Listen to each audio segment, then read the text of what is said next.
여러분들이 제일 궁금해하시는 건 사실 이거 아니겠습니까? 네. 이제 그래서 뭐 지금 조용한 건 알겠고 분위기 안 좋은 건 알겠고 네네.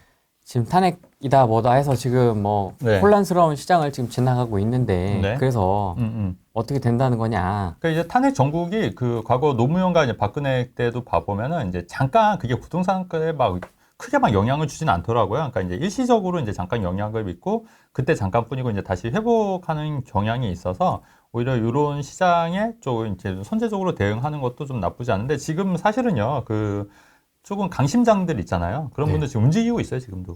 지금 거래하고 있고요. 실제로 저도 이제 PD에서도 있다 보니까 실제로 지금 많이 문의하시는 분들 계세요. 그다음에 실제 하려고 지금 알아보시는 분들 계시고 이제 이런 분들도 있다. 이런 분들은 이제 지금 이제 이런 거랑 상관없이 좀 더 빨리 선진입하려고 하시는 분들이 계시고 근데 저는 이제 좀 우려스러운 게 뭐냐면 이제 집값은 금리도 인하되고 있고 그냥 공급 이제 입주 물량도 이제 적고 그렇게 돼서 이제 집값은 계속 오를 여지가 저는 있다고 봐요. 근데 이제 다만 이제 이게 네. 오른다고 하더라도 마냥 좋을 게 아니라 이제 그렇게 되면 이제 정권에 따라서 다시 이제 제재가 또 들어오면은 뭐 양도세 진짜 82.5% 내면서 그러면 사실 그게 올라도 남는 게 아니지 않습니까? 그래서 그렇기 때문에 이제 그럴 수도 있기 때문에 이게 꼭 좋은 건 아닌 것 같은데 지금 이제 점점 더 양극화는 더 지속이 될 것 같고 그래서 이제 고가주택이나 이런 거 그다음에 지방의 아파트들은 이제 점점 더 양극화 될 수 있기 때문에 이런 부분도 잘 인지하셔야 될 것 같고 그래서 꼭 집값이 오르는 게 또 좋은 건 아닐 수 있다. 왜냐하면 또 세금이나 치대세라든가 보유세라든가 이런 게 올라가게 되면은 사실 그 오른 만큼 또 다 세금으로 또 내야 되는 부분이 있기 때문에 근데 네. 이게 또 세금으로 내면 사람들이 이거를 또 세금으로 내겠냐? 저는 이제 이게 그 세입자한테 전가를 시킬 수 있다고 보고 있는 거예요. 그러면 이제 사실 세입자들은 또 그 세금을 또 받으면, 그러니까 월세나 전세 가격이 오르는 걸로 또 전가가 되겠죠. 그러면 또 이제 서민들이 더 힘들어지는 거고, 사실 지금 요새 물가도 많이 오른다는 얘기 많이 보셨잖아요. 그래서 사실 이제 이런 거예요. 아니, 네가 왜 물가 오르는 거 걱정하냐 하는데, 그러니까 제 입장에서는 솔직히 제가 물가 오르는 거 걱정할 필요는 없는 거예요. 왜냐면 그렇죠. 이거 뭐 2,000원 오르든 3,000원 오르든 4,000원 오르든 제 입장에서는 그렇게 크게 상관없는 거지 않습니까? 그 부자들 입장에서 봤을 때는.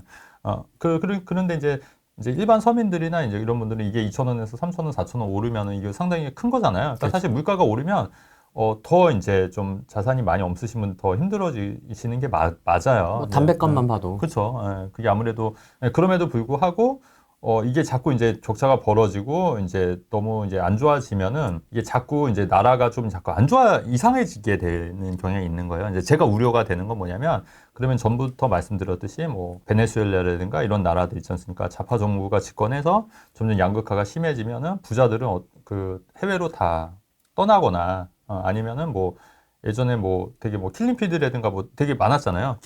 이런 여러 가지 사건들이 되게 많았단 말이죠. 옛날 그 역사만 돌이켜봐도. 그러니까 굉장히 좀 안 좋아지는 케이스들이 많이 있기 때문에 좀 그것만은 좀 안 됐으면 좋겠다. 안 됐으면 좋겠다. 이렇게 말씀을 좀 드리는 건데 누가 이렇게 댓글에 썼더라고요. 그 뭐 부동산 투자하는 놈이 뭐 그런 거 나라 걱정하냐고. 근데 나라 걱정할 수밖에 없는 거죠. 왜냐면은 내가 지금 살고 있는 나라니까 나라가 잘 되기를 원하는 건데 이게 자꾸 너무 벌어지면은 서로 이게 안 좋은 걸 알고 그리고 이제 그게 결론적으로는 뭐 나와 뭐 우리 가족도 내 자식까지도 안 좋은 경향이 있는 거니까 우리나라가 베네수엘라처럼 이렇게 안 좋아지는 길로 가는 걸 원하는 사람 아마 없을 거라는 얘기죠. 그러니까 그런 부분에 대해서 이제 좀 말씀을 드리는 거죠. 요새는 네. 좀 그런 댓글이 네. 없어져서 되게 좋은 것 같은데 옛날에 저 부동산 네. 채널 막 시작했을 때만 해도 야 부동산 채널이 부동산 얘기만 해야지 맞아요. 정치 얘기를 왜 하냐 뭐 그쵸. 이런 네. 댓글이 있었는데 그쵸. 요새는 그게 거의 없어졌거든요. 그리고 저도 좀 깜짝 놀랐던 게 요번에 요번에 영상 좀 올렸잖아요. 정치 얘기 했었는데 저는 좀 댓글 안 좋은 댓글이 많이 올 거라고 생각했는데 또 의외로 또 저를 또 지지하거나 좀 동의하시는 분들도 굉장히 많아서 저도 이번에 좀 깜짝 놀랐고 우리가 이제 부동산 투자를 또 정치를 또 뗄래야 뗄 수가 없는 게 정치자들이 또 어쨌든 정책들을 내지 않습니까? 그러면 이 정책에 따라서 부동산 시장이 계속 변할 수밖에 없다는 거예요. 변할 수밖에 없고 또 거기에 맞춰서 우리가 이제 어떻게 대응을 하냐가 달라지는 건데 이런 정책을 안 보고 사실 부동산 투자를 한다는 것 자체가 말이 안 되는 거죠. 그렇기 때문에 우리가 이제 기본적인 이런 정책들이 왜 나왔는지 이런 거는 이제 좀 이해하고 인식을 하고 또 이제 투자를 하고 내 자산을 좀 지켜야 되지 않을까 이런 생각을 하는 거죠. 네. 오늘 보니까 그 한덕수 국무총리를 탄핵하려고 지금 야당에서 이렇게 하는데 저는 이거는 정말 선 넘은 것 같아요. 왜냐면 지금 그게 마음에 안 드니까 그런 거잖아요. 마음에 안 들면 다 탄핵. 그러니까 그러면 그 다음에는 국방부 장관 네. 탄핵.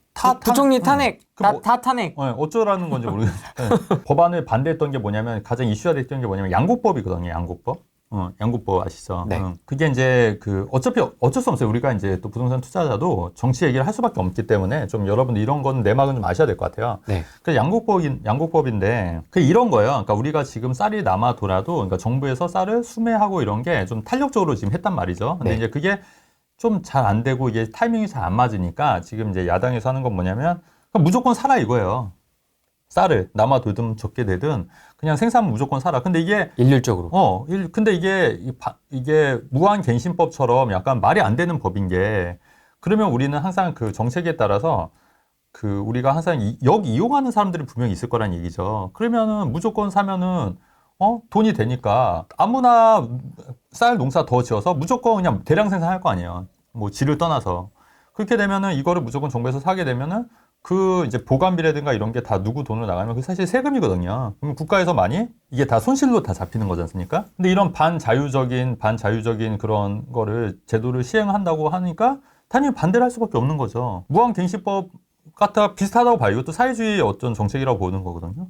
그러면 그거 당연히 반대하는데 그거 갖고 이제 트집 잡고 뭐 김건희 특검법이나 뭐 이게 같이 또 싸잡아서 또 그러면 너 탄핵시키겠다 이렇게 하는 거잖아요. 근데 양국법은 여러분 한번 생각을 해보시면 그게 여러분 맞나요? 그게 무조건 매입해 주는 게 맞을까요? 어떻게 생각해요? 그러니까 상황에 따라 조금 탄력적으로 운영하는 게 맞지 그게 맞죠. 않을까? 그러니까 이게 뭐 물론 이제 그게 정확한 타이밍은 맞출 수는 없겠지. 하지만 좀 더 노력을 하는 게 맞지. 그렇다고 이렇게 무제한 매입을 한다고 하면은 아무런 제약 없이 무제한 매입을 하는 게 사실 그거는 의미가 없고 또 역으로 이용하는 세력들도 분명히 있을 거란 얘기죠. 근데 그런 법을 만들어 놓고 무조건 통과시켜야 된다 이런 거는 아니지 않냐는 거죠. 이게 사람들이 잘 모르니까 양국법이 그렇다는 거죠. 근데 이제 제가 또 가만 보면 그러면 이게 양국법을 왜 이렇게 정말 이렇게 어떻게 표현하면 미친 듯이 주장을 할까? 한번 이런 거 너무 세게. 너무 세게 이런 생각 혹시 안 해보셨어요?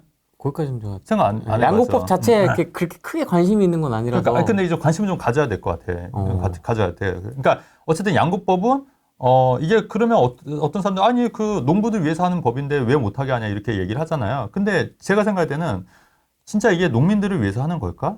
저는 그게 퀘스천 마크예요. 의심이에요. 남태령까지 트랙터 몰고 온 것까진 봤습니다. 네. 근데 진짜 이런 얘기 해도 되나? 거기 진짜 순수 농민만 있을까?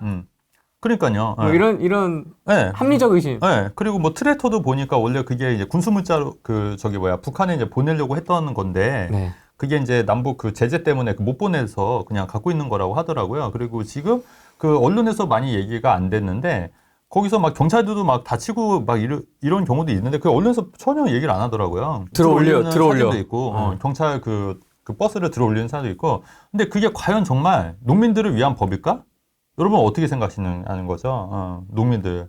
근데 제가 볼 때는 좀 합리적인 의심이 좀 드는 게 뭐냐면 그 쌀은 주식에 신양 주권 맞죠. 근데 이제 그거를 무조건 무제한으로 매입하는 거면 분명히 그거를 이제 법의 맹점을 이용해서 그냥 무조건 막 짓는 사람들이 생길 수밖에 없고 그게 다 그 손실로 세금으로 낼 수도 있다는 말씀을 좀 드리는 거예요. 그리고 이거는 뭐냐면 중국인들이 우리나라 투표권을 할 수가 있는 거잖아요. 그러니까 국회의원 선거를 할 수 있다는 얘기예요. 그러니까 영주권, 그러니까 외국인들이 우리나라 국회의원 선거를 할 수 있는데 그게 영주권 3년 이상만 되면 되더라고요. 그래서 최근에 이제 권선동 국민의힘 의원이 이제 발의한 게 뭐냐면 이것도 서로 상호주의로 하자. 그러니까 그렇다고 우리나라가 중국 국회의원을 뽑을 수 있는 건 아니잖아요. 우리나라 사람이 거기 중국에 간다고 하더라도. 그러니까 이거를 서로 상호주의로 인해서 우리나라도 거기서 중국인을 뽑는 국회의원 선거가 되면은 우리나라도 그렇게 하는 게 맞는데 우리나라는 그쪽 나라 국회의원을 뽑을 수 없는데 우리나라에서는 선거를 할 수 있다는 거는 좀 상호주의에 어긋나는 게 아니냐 이런 취지로 이제 얘기를 했는데 이게 결국 부결이 됐어요. 그러니까 결론적으로 중국 사람들도 근데 외국인이 거의 70~80%가 이제 중국 사람들이 많다는 거죠. 지금 보면은 뭐 대림동이나 이런 쪽 가면은 타 간판도 다 보니까 완전 중국이잖아요. 저녁 때 가니까 저도 깜짝 놀랐어요. 완전 거리가 다 차이나 거리더라고요. 자, 그래서 그러면 제 합리적인 의심이 뭐냐면 진짜 농민을 위해서 그 양국법을 했을까 보다는 중국인들이 우리나라 들어오면 솔직히 할 수 있는 일들이 뭐가 있겠어요. 뭐가 있냐는 거죠. 일용직이랑 저는 농사라고 봐요, 농사. 그러니까 농사를 짓는데 만약에 중국인들이 와서 그래서 결국 그 중국 사람들도 우리나라 국회의원 선거 할 수 있는 거예요. 결론적으로. 그게 법이 통과가 안 됐기 때문에 상호주의에 의해서 그거를 바꾸면 좋겠다고 했는데 아직 법안이 통과가 안 돼서 그 외국인들이 우리나라 국회의원 투표를 할 수가 있다는 얘기죠. 근데 그 중국인들 들어와서 우리나라로 들어와서 과연 먹고 살 게 과연 뭐냐? 먹고 살 게 일용직 아니면 전 농사로 보는 거예요. 그 말은 결국에는 이 양국법은 더 많은 중국 사람들이 우리나라 들어와서 투표권을 더 늘리려고 하기 때문에 저렇게 강력하게 밀어붙이는 게 아닌가 하는 게 제 합리적인 의심이라는 거죠. 아, 그게 그렇게 연결되는 거예요? 네, 네, 저는 그렇게 생각하고 또 저 말고도 다른 분들도 이런 부분에 대해서 좀 많이 고민을 하시는 것 같더라고요. 그렇지 않고서야 정말 농민을 위해서 그 양국법을 통과시켜야 된다고 저렇게 난리를 치는 걸까? 저는 정말 왜냐면은 국민들을 생각하는 사람 그렇게 하면은 그거보다 더 시급한 그 위반들이 되게 많았단 말이에요. 정책 위반들이. 근데 그런 거는 다 내팽개치고 양국법 저렇게 하려고 그렇게 탄핵을 할 정도로 저렇게 물고 늘어지는 게 저는 그렇게 그 합리적인 의심이 들 수밖에 없다는 거죠. 왜냐면 자기네들 투표수 늘리려고 결국 자기네들 이득을 위해서 지금 사람들 선동하는 게 아닌가 하는 게 제 의견인 거죠. 아, 양국법에 대해서 그렇게까지 생각해 보셨군요. 저는 전혀. 네, 그러니까 이게 원래 그 세상을 단면만 보면 안 되는 게 이게 연결되는 이게 유기체라고 항상 말씀드렸잖아요. 우리가 부동산 투자할 때도 항상 그 어떤 단면만 보고 투자하는 게 아니라 정책이나 세금이나 뭐 정치라든지 뭐 경기 흐름이라든지 이런 거를 다 검토해 보고 의사결정을 하는 거지 않습니까? 마찬가지로 지금 정치도 제가 가만 보니까 이쪽에서 지금 탄핵 요구하는 게 그 양국법 자체가 그렇게 이 상황에서 시급한 문제냐. 이게 지금 탄핵 정부에서 그렇게 시급한 문제냐고 봤을 때 저는 전혀 그렇게 생각하지 않고 그렇다고 하면 저렇게 엄청나게 지금 그렇게 양국법에 대해서 이렇게 탄핵까지 막 시켜가면서 국무마비가 될 정도로 저렇게 하는 이유가 과연 무엇일까를 한번 고민해 보자는 얘기죠. 여러분들 의견은 어떠신지 모르겠어요. 갑자기 채팅이 여러분 네. 이렇게 채팅을 활발하게 하실 수 있는 분들이셨으면서 그러게. 평소에 그렇게 조용하셨습니까, 여러분? 지금 보니까 저 보니까 한 70% 이상의 그 외국인 중에 그 투표권을 갖는 70% 이상이 중국인들이에요. 나머지 이제 동남아나 이런 분들도 계시지만 근데 이제 저도 이게 투표권 좋다 이거예요. 투표권 주면 좋은데 그럼 상호주의의 원칙에 의해서 우리나라도 그쪽 나라 투표권 있어야 되잖아요. 근데 그쪽 나라에서는 우리는 투표 못 하는데 우리나라 사람들만 왜 다른 나라 사람들 투표권을 줘야 되냐는 거죠. 상식적으로 그렇게 말이 되는 거죠. 여러분들 어떻게 생각할지 모르겠지만. 그래서 그런 부분도 좀 생각을 하고 있고, 요번에 그 한덕수 국무총리 탄핵이 되면 저는 오히려 역풍도 많이 불 수 있다고 봐요. 오히려, 왜냐면, 네. 사람들도 저같이 이런 생각을 갖고 있는 사람들이 굉장히 많이 늘어나고 있다는 얘기죠. 예전보다는. 그러니까 전에는 그냥 그런가 보다 했는데 관심 있게 보니까 자꾸 아닌 것 같다는 생각이 드는 거죠. 그러니까 자꾸 이제 늘어나고 있고 또 특히 방송 보시는 분들도 이제 이런 생각들 많이 충분히 하고 있기 때문에 이게 만약에 탄핵까지 한덕수 국무총리까지 탄핵한다고 하면은 저는 분명히 역풍이 불 수 있을 거라고 해서 그래서 아마도 간보기 해서 아마 또 안 할 수도 있어요. 또 그 무한갱신법, 임대차 무한갱신법 했다가 다시 폐기했듯이 또 간보다가 또 여론 안 좋아지지 않습니까? 그러면 슬그머니 또 빼요. 빼고 충분히 그럴 수 있다고 봐요. 저는 이제 그런 상황까지도 충분히 펼쳐질 수가 있다고 보는 거죠. 아까 크리스마스 얘기할 때랑 완전 눈빛이 달라지시네요. 네. 그러니까 제가 이거를 오면서도 되게 고민했어요. 이런 얘기를 후레인TV에서 과연 하는 게 맞나 아닌가 하는데 그래도 또 얘기할 건 해야 되지 않을까. 그러니까 여러분 양국법에 대해서 한번 찾아보시고 왜 이렇게 양국법에 대해서 이렇게 통과시키려고 정말 그게 농민들을 위해서 저렇게 하는 걸까 하는 거를 직접 한번 찾아보시고 여러분들 스스로 판단을 해보시면 좋겠다는 얘기. 우리가 부동산 투자를 할 때도 여러 전문가들 얘기를 듣고서 여러분이 스스로 알아서 판단을 하듯이 전문가들 얘기를 여러분들이 듣고 이게 사실 파악은 본인들이 하셔야 될 거 아닙니까? 그러니까 제가 이렇게 화두를 던졌지 않습니까? 그러면 여러분들도 한번 양국법에 대해서 한번 공부 좀 해보시고 과연 이게 정말 농민들을 위한 법이냐 아니면 진짜 민주당을 위한 법이냐 이런 것도 한번 챙겨보시는 것도 전 좋을 것 같다는 생각이 듭니다. 그런 댓글도 있었습니다. 최진곤 대표 저 사람은 지난 정권에 대인 게 많아가지고 지금 편향적이다. 근데 제가 말씀드리지만 이게 저는 대인 게 하나도 없고 오히려 되게 수혜자라면 수혜자예요. 사실 지난 정권 때. 왜냐면 지난 정권 때 문재인 정부 때 자산이 훨씬 더 많이 올랐어요. 저는. 그러니까 수혜자지 제가 크게 대인 건 없어요. 그 다음에 양도세 중과 그 다음에 종부세도 제가 좀 이렇게 잘 포트폴리오 짜놔가지고 그렇게 많이 안 냈어요. 생각보다는. 그래서 저는 오히려 수혜자면 수혜자지 절대 대인 적 없습니다. 근데도 제가 이렇게 얘기하는 거는 제 개인의 이익도 물론 중요하죠. 왜냐면 개인이 사익을 이익 추구하는 게 굉장히 중요하잖아요. 근데 이제 그것도 중요한데 또 한편으로는 우리나라가 또 너무 작용화되는 거를 저는 원치 않기 때문에 왜냐면 자유민주주의 국가를 더 원하기 때문에 이런 말씀을 자꾸 드리는 거고, 예전에는 저 이런 정치적 발언 안 했지만 지금 너무 한쪽으로 쏠리는 게 보이니까 자꾸 이제 오른쪽 얘기를 자꾸 하는 거예요. 자유민주주의를 더 수호하기 위해서. 그리고 여러분 정말 재밌는 게 뭐냐면, 안 그래도 좀 오다가 저도 되게 웃긴 거 봤는데, 중국인들이 그 댓글 다는 경우 되게 굉장히 많아요. 근데 이제 정말 재밌는 게 뭐냐면, 거기서 시진핑 욕해봐라 하면은 절대 얘기 안 해요. 그냥 그다음부터는 안 해요. 그러니까 시진핑, 근데 여러분 생각해보세요. 우리가 그 시진핑 욕이나 이런 게 뭐 정치자들 절대 욕을 하면 절대 안 되는 그런 사회에 살고 싶기를 원하시냐는 거죠, 여러분들한테. 그 언론의 자유가 있고 그 표현의 자유가 있는 거지 않습니까? 그런 자유가 있는 건데, 그 사람들은 그렇게 욕을 하지만 결국 시진핑 욕해라고 하면은 안 하더라고요. 못 하는 거예요. 쫄았지. 그 보면은 이제 캡처해갖고 공안에 하면은 이제 잡혀가니까. 괜찮습니까?